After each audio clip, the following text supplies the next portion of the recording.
Bueno, muchas gracias por la presentación no merecida y por invitarme a trabajar con vosotros esta tarde y a pasar un ratito.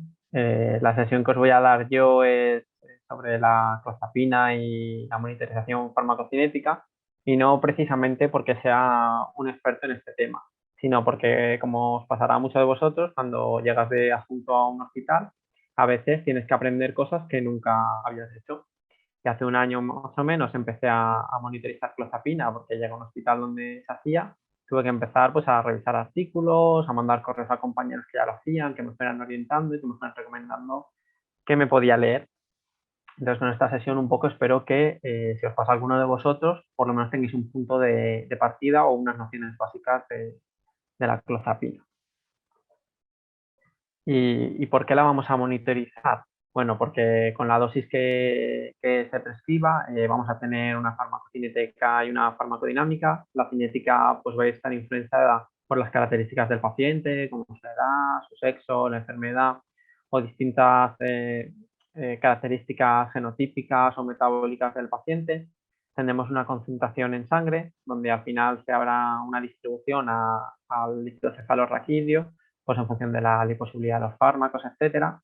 Y es en esa zona, en el sistema nervioso central, donde va a suceder la farmacodinámica, donde se va a unir a distintos receptores y va a tener el efecto tanto terapéutico y en muchas ocasiones pues también el efecto tóxico. Entre algunos de los fármacos antipsicóticos que se monitorizan, pues está clozapina, olanzapina, aripiprazol, etcétera, y vemos que el grado de recomendación para la clozapina y la olanzapina es un grado de recomendación 1. Eso quiere decir que hay una recomendación muy fuerte y que hay ensayos clínicos pues, que recomiendan su monitorización debido a que se ha visto una fuerte relación entre la concentración del fármaco y la respuesta terapéutica y en muchos casos pues, con la toxicidad. Entre todos los fármacos antipsicóticos que tenemos, pues cada uno tiene un perfil de seguridad diferente.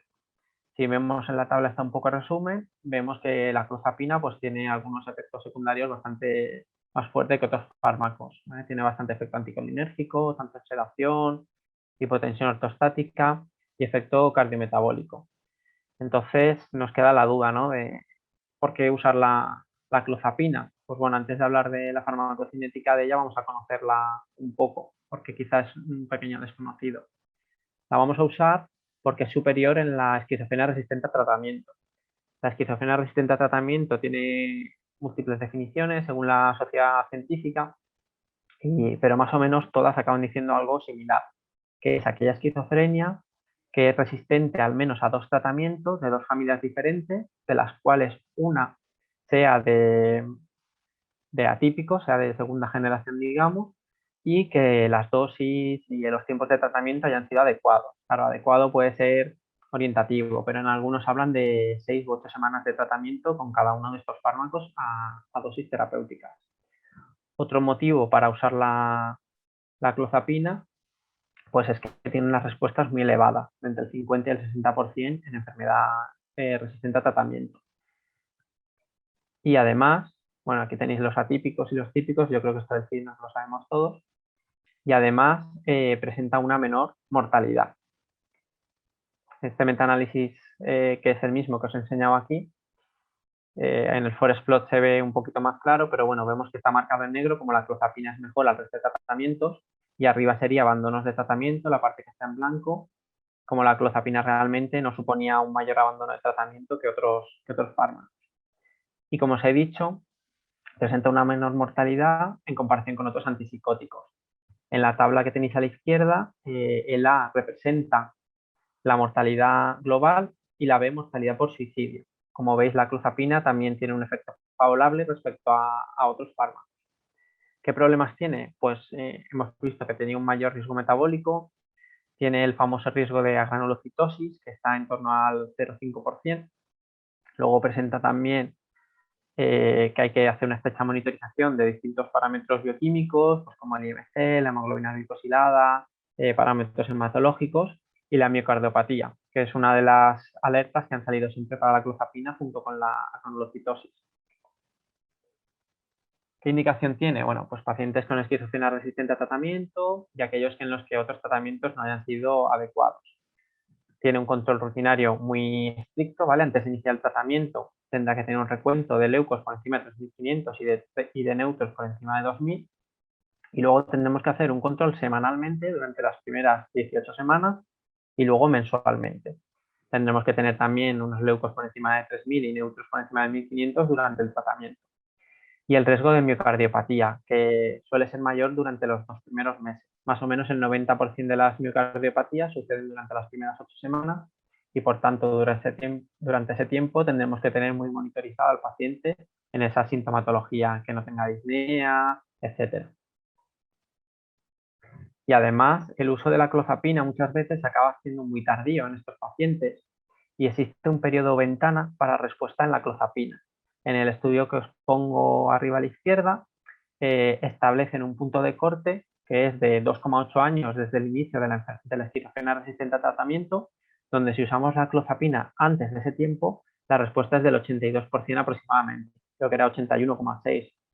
Y si la empezamos a utilizar a partir de los 3 años, la respuesta es de en torno al 30%, con lo cual interesa utilizarla en el momento donde va a tener una mayor respuesta.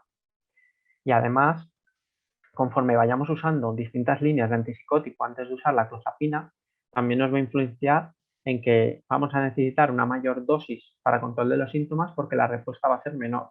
Más o menos vamos a perder un 8% de respuesta por cada línea de tratamiento que vayamos utilizando antes de la clozapina. Una vez ya puestos un poco en situación, hablamos un poquito de la farmacocinética. Se puede medir con un HPLC y un masas, pero claro, vas a tardar demasiado, vas a tardar mucho tiempo en medirla. Ya han sacado algunos test algunos test de laboratorio que van acoplados, digamos, a las máquinas de bioquímica de los laboratorios. Y luego también desde MyCare han sacado una, digamos, máquina de sobremesa o de bolsillo, la llamo yo, donde con digitopunción se pueden medir también las concentraciones de clozapina. Por lo que yo vi en la web, ahora mismo está validado para clozapina, pero están viéndolo para varios antipsicóticos. Con lo cual, la verdad es que en un futuro pues, parece que puede ser muy cómodo utilizar una digitopunción para conocer los niveles de clozapina y presenta una correlación buena con el HPLC acoplado al MAS. Tenemos distintos estudios que evalúan la farmacocinética de la clozapina y normalmente se considera que es monocompartimental de primer orden, pero si os fijáis hay algunos estudios que la caracterizan como un modelo bicompartimental. Si vamos viendo los distintos estudios, coincide un poco en que los estudios que la consideran bicompartimental tienen más puntos de muestreo, con lo cual quizá pueden definir un poquito mejor la curva. Entonces es posible que tenga a lo mejor un retorno muy bueno de un compartimento periférico y al analizar pocos puntos nos parezca un modelo monocompartimental, pero que realmente, pues, si analizamos muchos puntos, pueda ser un modelo bicompartimental. Aunque, como ya os digo, la mayoría de publicaciones lo consideran monocompartimental. Va a tener un volumen de distribución de unos 300 litros más o menos y un aclaramiento de 30 y su metabolito activo también un volumen bastante alto, un aclaramiento de 43. Van a ser metabolizados por distintos citocromos, los más importantes va a ser el 1A2, el 2C19 y el 3A4. En mujeres van a tener un menor aclaramiento y los fumadores un mayor aclaramiento. Y por último, va a tener una biodisponibilidad entre el 30 y el 50% por un elevado efecto de primer paso hepático. Los pacientes fumadores, como hemos dicho, van a tener un mayor aclaramiento porque a partir de unos 10 cigarros al día más o menos van a tener una inducción de su metabolismo, tanto del CYP1A2, que os he dicho que es el principal metabolizador, más o menos el 30% de la metabolización del fármaco sucede por esta enzima, y el 3A4 y el 2C19, más o menos un 20-25% por cada uno de ellos. Ello nos va a hacer que los niveles de clozapina disminuyan y los niveles de norclozapina, que es el metabolito activo, aumenten. ¿Qué aspectos nos parece o me parece más importante para que tengamos en cuenta? Bueno, pues el rango terapéutico de la clozapina, que es entre 350 y 600 y se determina con una CMI, con una concentración valle. En algunos sitios habla de concentraciones a partir de 200, sobre todo en aquellos pacientes que están ya en un tratamiento crónico con un mejor control, y en los pacientes que están agudos se habla más de 350.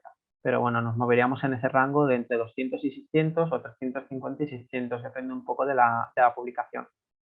Se establece también el ratio de clozapina y norclozapina, que habitualmente suele estar entre 0,5 y 2. Ahora veremos por qué puede ser importante o de qué nos va a servir ese ratio. Habrá que tener en cuenta las características del paciente, tanto las basales como tratamientos concomitantes que pueden influenciarnos en la metabolización del fármaco, y los hábitos, porque ya hemos visto, por ejemplo, que los pacientes fumadores pues, van a tener una mayor metabolización.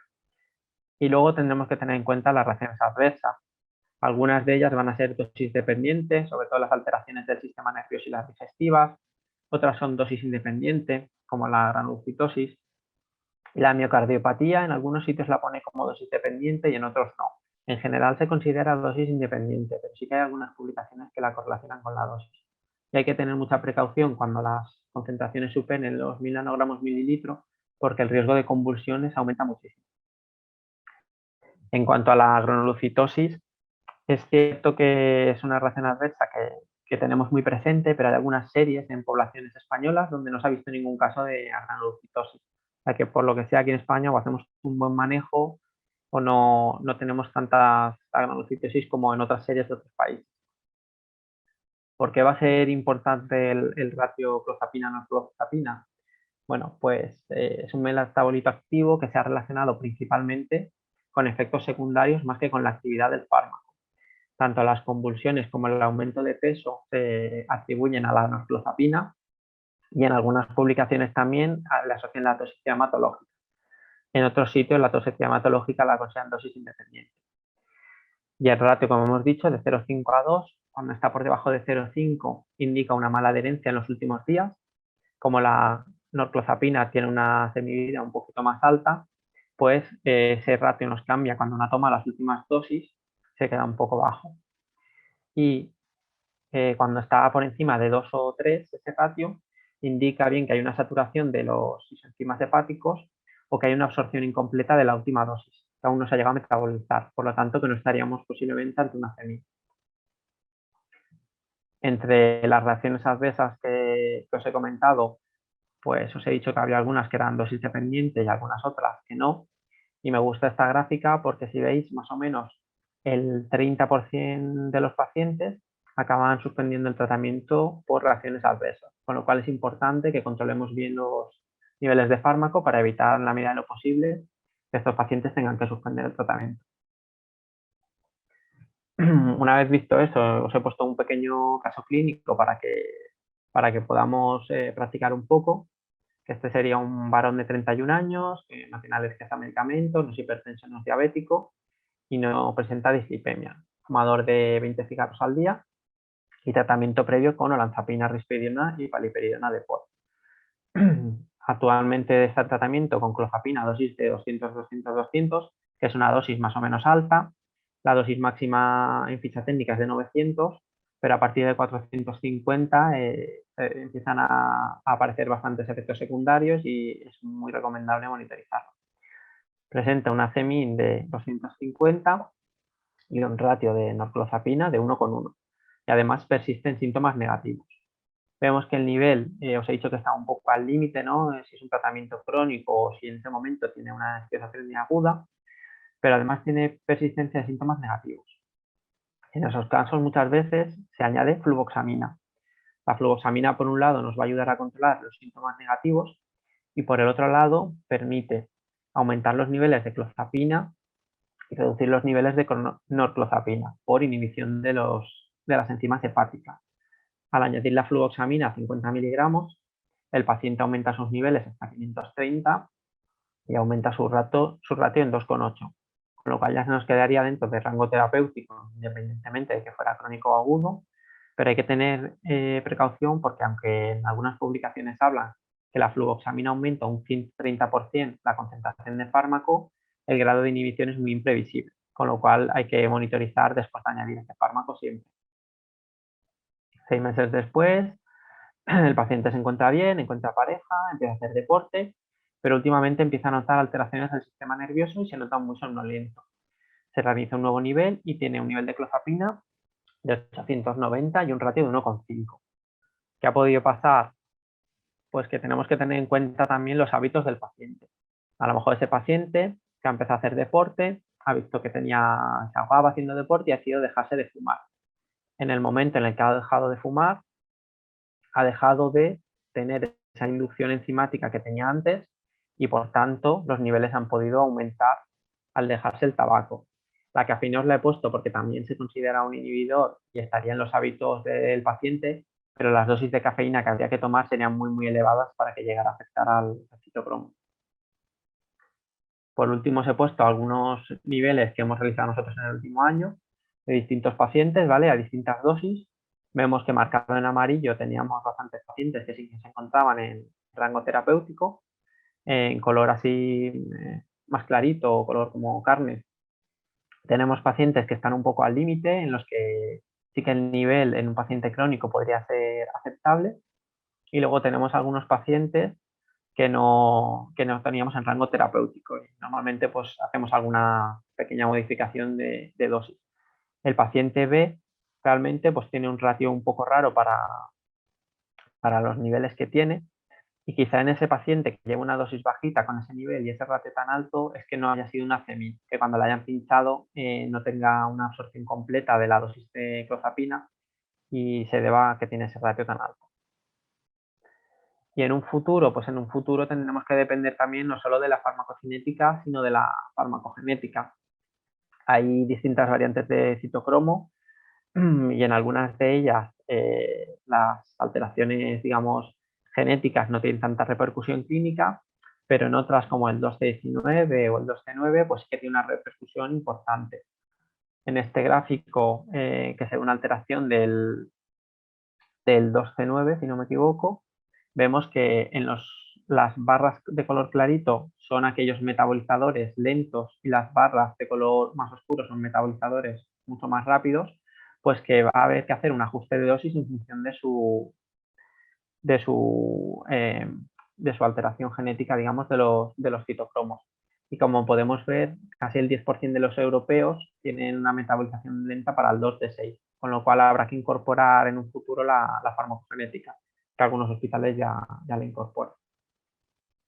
Y a pesar de haberme leído algunos artículos, buscar información y preguntar a algunos compañeros, a mí me sigue como quedando una pequeña duda del papel de la norclozapina, porque es verdad que se relaciona más con los efectos secundarios, pero a mí siempre me queda la duda de si en la actividad farmacológica también tiene alguna repercusión o no.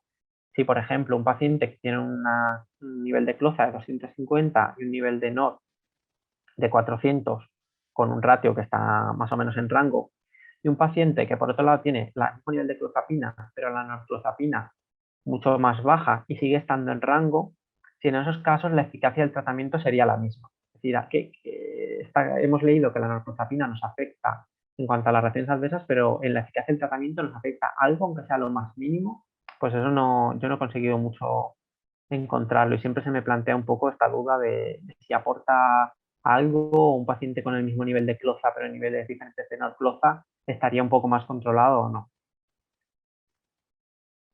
Como conclusiones ya, pues que se trata de un modelo monocompartimental de primer orden, un aclaramiento de unos 30 litros, un volumen de distribución de 500 litros y una alta variabilidad interpersonal, que viene a ser del 45% más o menos, una monitorización de la clozapina para establecer su eficacia y riesgo, con un rango de 350 y 600 más o menos.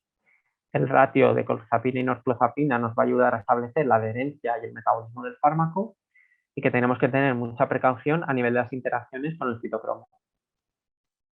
Pues nada, con esto acabo y además de las dudas que me queráis plantear hoy, si más adelante os surge cualquier duda o queréis algo de bibliografía de la que yo revisé, pues me podéis escribir por redes sociales. Gracias.